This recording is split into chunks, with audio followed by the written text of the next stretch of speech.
जौनपुर में जबरदस्ती उन्होंने बड़ा ताजिया उठाया और हुआ क्या, वो हाई टेंशन की चपेट में आया, 3 लोग मर गए। बाद में उन्होंने रास्ता जाम किया तो पुलिस ने कहा क्या करें, मैंने कहा लाठी मार करके बाहर करो इनको, क्योंकि ये लातों के भूत हैं, बातों से मानेंगे नहीं।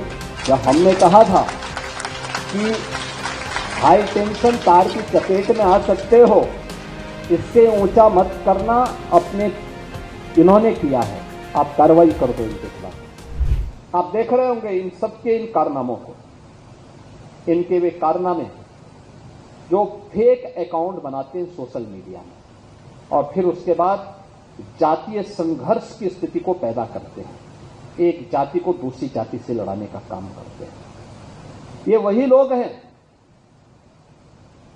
मैं देख के ताज्जुब कर रहा था,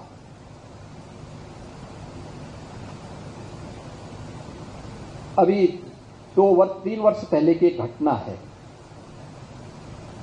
एक जगह एक आगजनी की घटना घटी थी।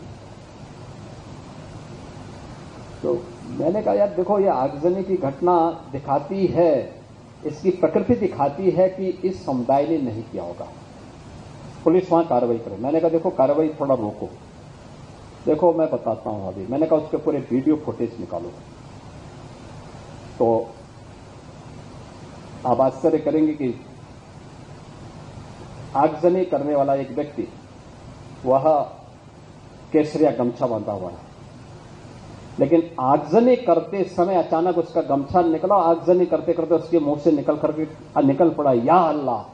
तो मैंने कहा देखो, इस समुदाय हिंदुओं की एक जाति को बदनाम करने के लिए किस शरारत के तहत गमछा बांध करके और पूरी व्यवस्था को अपमानित कर रहा है।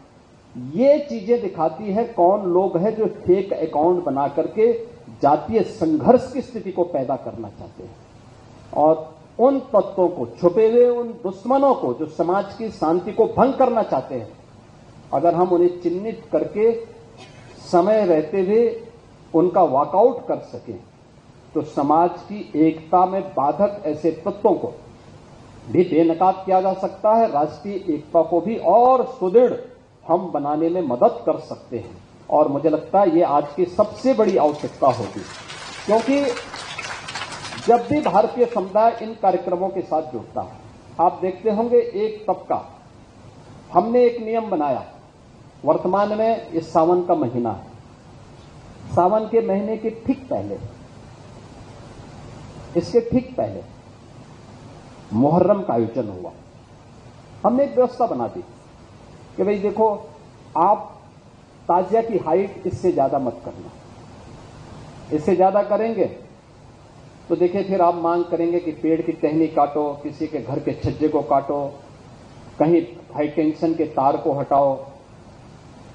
अब एक आयोजन के लिए हम हाई टेंशन तार हटाएं, एक बड़े तबके के लिए, गांव के लिए या शहर के लिए बिजली बाधित कर दें, तो ये तो उन लोगों के साथ अन्याय है भाई, जो बिजली बिल का भुगतान कर रहे हैं। आप बिना बिल का भुगतान किए, बिना सड़क का चार्ज दिए आप अपनी यात्रा निकालना चाहते हैं और आप इसके लिए जो है चाहते हैं हो जाए, या किसी का घर, किसी ने मेहनत करके अपने घर को बनाया, आप उसके बर्जे को तोड़वा रहे हैं। एक पेड़ को लगने में 40 साल 50 साल लगते हैं, आप उसकी टहनी को कटवा रहे हैं। क्यों कटवाएंगे आप? क्या अधिकार है आपको? हमने कहा ये नहीं होगा। जौनपुर में जबरदस्ती उन्होंने बड़ा ताजिया उठाया और हुआ क्या, वो हाई टेंशन की चपेट में आया, 3 लोग मर गए। बाद में उन्होंने रास्ता जाम किया तो पुलिस ने कहा क्या करें, मैंने कहा लाठी मार करके बाहर करो इनको, क्योंकि ये लातों के भूत हैं, बातों से मानेंगे नहीं। जब हमने कहा था कि हाई टेंशन तार की चपेट में आ सकते हो, इससे ऊंचा मत करना, अपने इन्होंने किया है, आप कार्रवाई कर दो इनके खिलाफ। देखिए, एक भी जगह सोशल मीडिया में किसी ने विरोध नहीं किया, कोई ने विरोध किया। उत्तर प्रदेश में तो हम लोगों ने व्यवस्था भी बनाई हुई है कि अस्त्र शस्त्र से आप प्रदर्शन नहीं करेंगे, नहीं तो मुहर्रम का हर जुलूस उत्पात का, आगजनी का, तोड़फोड़ का कारण बनता था। बहन बेटियां सड़कों पर नहीं निकल पाती थी, कोई उस समय नहीं बोलता था। समाज का सबसे, यानी श्रमिक वर्ग से लेकर के उच्च वर्ग तक हर व्यक्ति इस अभियान के साथ जुड़ा हुआ। एकता का अद्भुत संगम, कोई भेदभाव नहीं, न जाति का भेद है, न क्षेत्र का भेद है, न वर्ग का भेद है, न मत का भेद है, न संप्रदाय का भेद है। हर हर बम बम बोलते हुए जाते हैं, 300-400 किलोमीटर पैदल जाते हैं, फिर वहां से जल लेकर के कावड़ को कंधे में रख करके फिर उसी प्रकार से उसी भक्ति भाव के साथ चलते हैं। लेकिन मीडिया ट्रायल होता है, मीडिया ट्रायल होता है, बदनाम किया जाता है, खूब उसके बारे में लिखा जाता है, उन्हें उपद्रवी और आतंकवादी तक बोलने का दुस्साहस होता है। यह वह मानसिकता है जो हर प्रकार से भारत की विरासत को अपमानित करना चाहती है। ये वही लोग हैं जिन्होंने जनजातीय समुदाय को भारत से अलग करने का प्रयास किया, उन्हें भड़काने का काम किया, उन्हें भारत के खिलाफ संघर्ष करने के लिए हर स्तर पर षड्यंत्र किए। ये वही समुदाय है जो भारत की आस्था का सदैव अपमान करता है, और यही वे लोग हैं जो आज सोशल मीडिया प्लेटफॉर्म का फेक अकाउंट बना करके जातीय संघर्ष की स्थिति को पैदा करना चाहते हैं। इन सब से अगर हम सावधान रह करके अपने आप को सुरक्षित कर सकें, अपने समाज को सुरक्षित कर सकें, तो राष्ट्रीय एकता को संबल प्रदान करने में वर्तमान की इस भूमिका में हमारी संस्थाएं बड़े भूमिका का निर्वहन कर सकती हैं।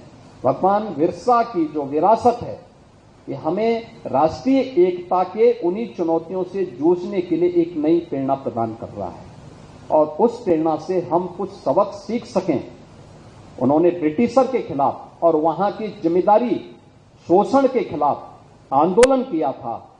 अगर हम इससे कुछ सीख सकेंगे तो आपकी चुनौती ये जातीय संघर्ष कराने वाले उन तत्वों से है जो फेक अकाउंट के माध्यम से, क्योंकि बाकी क्षमता उनकी समाप्त हो चुकी, तो सोशल मीडिया प्लेटफॉर्म के माध्यम से अब वो कहीं एक कोने में छुप करके इस प्रकार के कृत्यों में लिप्त हैं। उनसे सतर्क और सावधान रहते हुए उन लोगों को समझाने की आवश्यकता है। किसी गांव का कोई 2 लोगों का मामला है तो उसके लिए प्रशासन है, उसके लिए एक सिस्टम है उसका समाधान करने के लिए। तुम वहां जाकर के जबरदस्ती दरोगा की भूमिका में जाओगे तो पिटोगे, ये जरूर उनको समझाने की आवश्यकता है जो बीच में आकर के जबरन करने का प्रयास करते हैं। तो मुझे लगता है कि सामाजिक सौहार्द को बनाने में भी इससे बड़ी एक अच्छी भूमिका का निर्वहन आप सबके स्तर पर हो पाएगा।